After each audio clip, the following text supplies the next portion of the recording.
Hi hello வணக்கம், நான் தான் உங்கள் ஷெஃப் தீனா. இப்போ நிறைய டிவி சேனல் நிறைய ரெசிபிஸ் உங்களுக்காக பண்ண ஆரம்பிச்சிருக்கோம். அது மட்டும் இல்லாமல் என்னோட ஃபேஸ்புக்லேயும் என்னோட இன்ஸ்டாகிராமில் ரெசிபிஸ் ஃபோட்டோஸ் போட ஆரம்பிச்சிருக்கேன். அதை பார்த்து நிறைய பேர் லைக்ஸ் தரீங்க. Thank you very much. உங்களோட ஆதரவு ரொம்ப ரொம்ப முக்கியம். இப்போ இதை தொடர்ந்து என்னோட யூடியூப் சேனல் ஒன்று ஆரம்பிச்சிருக்கோம். அந்த யூடியூப் சேனலோட பேர் என்னன்னா ஷெஃப் தீனாஸ் கிச்சன். இந்த ஷெஃப் தீனாஸ் கிச்சனில் எப்படி பார்த்தீங்கன்னா நம்மளோட ட்ரெடிஷ்னல் ஆனால் தமிழ்நாட்டில் உள்ள ப்ரிப்பரேஷன்லாம் வந்து சூப்பரான ரெசிபிலாம் பார்க்க போகிறோம். இன்றைக்கி நான் பார்க்க போகிற ரெசிபினா கறி விட்ட கோழி வறுவல். அதாவது கறி விட்ட கோழி வறுவல்னா நம்ம இருக்க ஸ்பைசஸ்லாம் இருக்குது பார்த்தீங்களா, அந்த ஸ்பைஸ்லாம் எல்லாத்தையும் ஒன்று லைட்டாக இடித்து கொஞ்சம் லைட்டாக பேஸ்ட் மாதிரி பண்ணிவிட்டு அதுக்கப்புறம் அதை வந்து சிக்கன் நல்லா ட்ரையாக பண்ணுவோம். அதான் கறி விட்ட கோழி வறுவல் சொல்லுவாங்க. இப்போ இந்த டிஷ்ஷை பண்ண போகிறோம். எப்படி பண்ணுறது பார்த்தலாமா? இந்த கறி விட்ட கோழி வறுவலுக்கு வந்து ஃபஸ்ட் நம்ம ப்ரிப்பரேஷன் ஸ்டார்ட் பண்ண போகிறோம். இப்போ நம்மக்கிட்ட இருக்க இந்த கிராமியம் கடலை எண்ணெயை வந்து வச்சு ஸ்டார்ட் பண்ணலாம். கொஞ்சமாக எண்ணெய் ஆட் பண்ணியிருக்கேன். இந்த ப்ரிப்பரேஷன் வந்து நம்ம ரெகுலராக பண்ணுற மாதிரி ஸ்டைல் இல்லை. ஆக்சுவலாக வந்து இந்த வறுவல் இந்த ப்ரிப்பரேஷன் ஆல்வேஸ் வந்து உங்களுக்கு வந்து எப்பயுமே வந்து ஆனியன் டொமேட்டோ போடுவாங்க, அப்படிலாம் ஆயில் ஃப்ரை பண்ணுவாங்க. ஆனால் இந்த ப்ரிப்பரேஷன் வந்து ஃபஸ்ட் நம்ம என்ன பண்ண போகிறோம்னா நம்மக்கிட்ட இருக்க இந்த ஸ்பைசஸ் எல்லாத்தையும் வச்சு நம்ம லைட்டாக க்ரஷ் பண்ணி பண்ண போகிறோம். அதுக்கு முன்னாடி கொஞ்சம் லைட்டாக கொஞ்சம் சோம்பு போட்ட பிறகு இந்த கருவேப்பிலை ரொம்ப ரொம்ப இம்பார்ட்டன்ட் இந்த ப்ரிப்பரேஷனுக்கு. ஏன் கேட்டிங்கன்னா நம்ம என்னதான் சவுத் இந்தியன் ப்ரிப்பரேஷன் ஸ்பைஸியாக பண்ணாலும் அந்த ஹர்போட அந்த ஃப்ளேவர் தான் நல்லாயிருக்கும். ஸோ அதனால் கொஞ்சம் கருவேப்பிலை போட்டிருக்கேன். இதுக்கப்புறம் இந்த பூண்டு நல்லா இடித்து வச்சுருக்கேன். இந்த பூண்டு பாருங்கள், ஒரு கை பூண்டு வந்து இடித்து வச்சுருக்க பூண்டை இதில் ஆட் பண்ணுறேன்.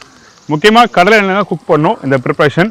இப்போ பாருங்கள், அந்த கார்லிக் போட்டோம்ல, அதாவது அந்த பூண்டு போட்டோம்ல, நல்லா அந்த பூண்டு வந்து ஒரு கை பூண்டு வந்து இந்த கடலை எண்ணெயில் போட்டு அந்த வதக்கும் போது உங்களுக்கு பண்ணால் அந்த கார்லிக்கோட அந்த ஃப்ளேவர் ரொம்பவுமே ஸ்ட்ராங்காக நல்லா வரும்.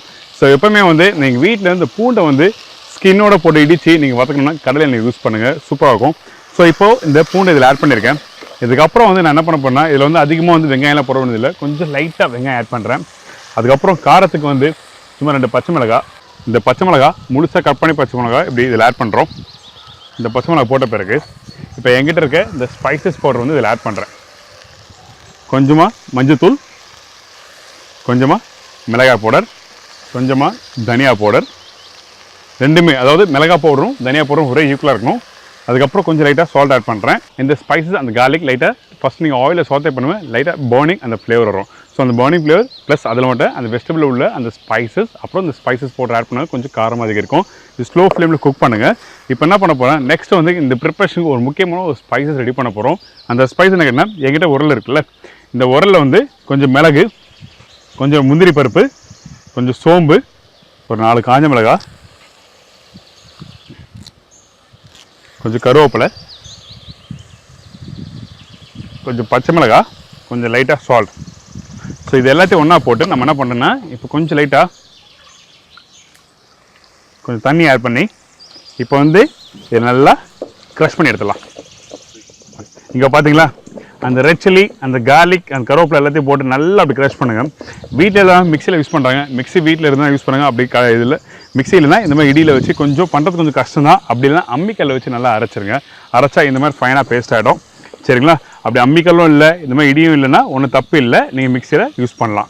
ஸோ இப்போது இந்த ரெடியான இந்த பூண்டை ஃபஸ்ட்டு நீங்கள் கையில் இப்படி எடுத்து இந்த பூண்டு நல்லா வெந்திருக்கா செக் பண்ணுங்கள். வாவ், நல்லா சாஃப்டாக வெந்திருக்கு. இந்த டைமில் அரைச்சி வச்சிருக்க இந்த மசாலா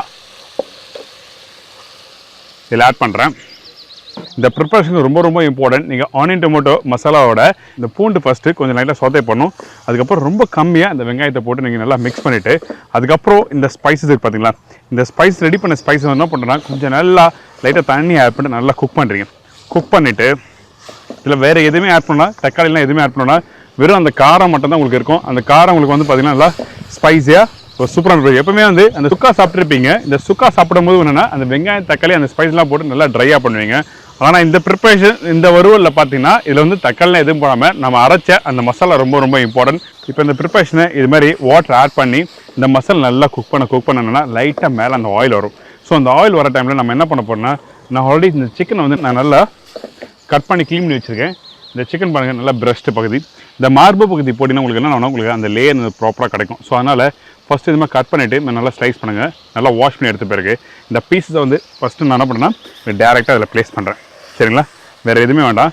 இப்போ அந்த பிரஸ்ட் சிக்கன் போட்டோம் பார்த்தீங்களா, அந்த சிக்கன் ஸ்லைஸ் பண்ணதில் வந்து இந்த மசாலா அப்படியே எடுத்து உள்ளே நீங்கள் ஸ்டஃப் பண்ணணும். இந்த பேசிக்காக வந்து நீங்கள் இந்த தந்தூரி ப்ரிப்பரேஷன்லாம் பார்த்துருமே, கிரில் பண்ணுறதுலாம். இந்த கிரில் பண்ணுறது ஃபஸ்ட்டு மேரினேஷன் பண்ணிவிட்டு டேரெக்டாக கிரில் பண்ணுவாங்க. அதே மாதிரி பீசஸ் நல்லா கட் பண்ணிவிட்டு இந்த மசாலா குக் பண்ண மசாலாவை அதுக்கப்புறம் வந்து அந்த சிக்கனில் வந்து நல்லா ஸ்டஃப் பண்ணி கொஞ்சம் ஸ்லோ ஃப்ளேமில் நல்லா குக் பண்ணுங்கள். சரிங்களா? வேறு எதுவுமே பண்ணால் ஸ்லோ ஃப்ளேமில் குக் பண்ணும்போது என்னன்னா அந்த சிக்கன் ஸ்பைஸ்லாம் உள்ளே இறங்க ஆரம்பிக்கும். இப்போ உங்களுக்கு ஒரு பீஸஸ் அந்த சிக்கன் பீஸஸ் காமிக்கிறேன், உங்களுக்கு பார்த்தா தெரியும். இங்கே பாருங்கள், அந்த பீஸஸ் வந்து அந்த மேலே லேயர் போட்டு தெரியுதா? இந்த சிக்கன் பீஸ் இந்த கட் பண்ண பீஸில் வந்து அந்த மசாலா நல்லா இறங்கியிருக்கு. ஸோ அப்போ தான் அந்த பிரஸ்ட்டில் வந்து உங்களுக்கு கரெக்டாக வந்து உங்களுக்கு அந்த மசாலா இறங்கும். இதே லெக் பீஸ்னால் உங்களுக்கு நல்லா ஜூஸியாக இருக்கும். ஸோ ஆல்வேஸ் வந்து நீங்கள் வீட்டில் பண்ணும்போது லெக் போட்டோன்னா உங்களுக்கு வந்து லெக் ப்ரிப்பரேஷன் பண்ணும்போது வந்து அதாவது தொடப்பகுதி குக் பண்ணும்போது உங்களுக்கு நல்லா ஜூஸ்னஸ் வரும். பிரஸ்ட் வந்து கொஞ்சம் ஓவர் குக் பண்ணாலும் உங்களுக்கு வந்து என்னன்னா ட்ரை ஆகிடும். சூடாக சாப்பிடும்போது தான் நல்லாயிருக்கும். சூடாக ஆறுன பிறகு சாப்பிட்டா உங்களுக்கு வந்து ட்ரை ப்ரிப்பரேஷன் ஆல்வேஸ் நல்லா இருக்காது. ஸோ அதனால் இந்த மாதிரி ப்ரிப்பரேஷன் இந்த மாதிரி ஸ்பைசஸ் மேலே ரெடி பண்ணிவிட்டு நல்லா எடுத்து சர்வ் பண்ணால் சூப்பராக இருக்கும். இப்போ என்ன பண்ணேன், கொஞ்சம் லைட்டாக கொத்தமல்லி, அதுக்கப்புறம் சால்ட் ஆல்ரெடி நம்ம போட்டிருக்கோம், இருந்தாலும் இன்னும் கொஞ்சம் லைட்டாக சால்ட் ஆட் பண்ணிவிட்டு கொஞ்சம் ஃபைனல் டச் எப்போவுமே வந்து இந்த ப்ரிப்பரேஷன் வந்து லைட்டாக அந்த கடலெண்ணெய் இருக்குல்ல, இந்த கிராமியம் கடலெண்ணெய் லைட்டாக அப்படி மேலே போட்டு நீங்கள் எடுத்து இப்படி சர்வ் பண்ணால் இந்த ப்ரிப்பரேஷன் ரெடி. வாவ்! இப்போ இந்த ப்ரிப்பரேஷன் ரெடி ஆகிடுச்சு. பார்த்தீங்கன்னா அந்த சிக்கன் வந்து நல்லா ஜூஸியாக இருக்குது. எப்போவுமே பிரஸ்ட் வந்து குக் பண்ணி முடிச்ச பிறகு ட்ரை ஆகும் சொல்லியிருக்கேன். ஆனால் இந்த ப்ரிப்பரேஷன் நல்லா ஜூஸியாக நல்லா ஸ்பைசஸ் மசாலா நல்லா போட்டு குக் பண்ணி நல்லா சூப்பராக வந்திருக்கு. இந்த ப்ரிப்பரேஷன் என்ன பண்ணுவேன், நான் அப்படியே சாப்பிட போகிறேன். இப்போ கறி விட்ட கோழி ஒரு விருந்துக்கு ரெடி ஆகிடுச்சு. பார்த்தீங்களா, இந்த இலையை வச்சு அப்படியே அழகாக மேலே சர்வ் பண்ணியிருக்கேன். இப்போ என்ன பண்ண போகிறேன்னா, முக்கியம் இந்த ஸ்பைசஸ் மசாலா ரொம்ப ரொம்ப முக்கியம். ஸோ இந்த ஸ்பைசஸ் மசாலா ஜஸ்ட் மேலே போட்டு அப்படியே எடுத்து சர்வ் பண்ணால் சூப்பர். இப்போ இந்த சிக்கன் டேஸ்ட் பண்ணி பார்த்துலாமா?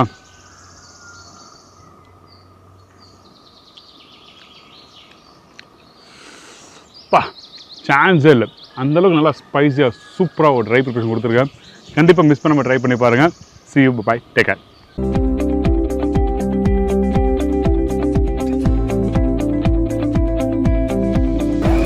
இந்த வீடியோ உங்களுக்கு பிடிச்சிருந்தா கண்டிப்பாக மறக்காமல் லைக் பண்ணுங்கள் அண்ட் ஷேர் பண்ணுங்கள். இந்த மாதிரி ரெசிபிஸ் உங்களுக்கு என்ன வேணும்னா ப்ளீஸ் கமெண்ட் பண்ணுங்கள். அண்ட் ஷெஃப் தீனா கிச்சன் மறக்காமல் சப்ஸ்கிரைப் பண்ணுங்கள்.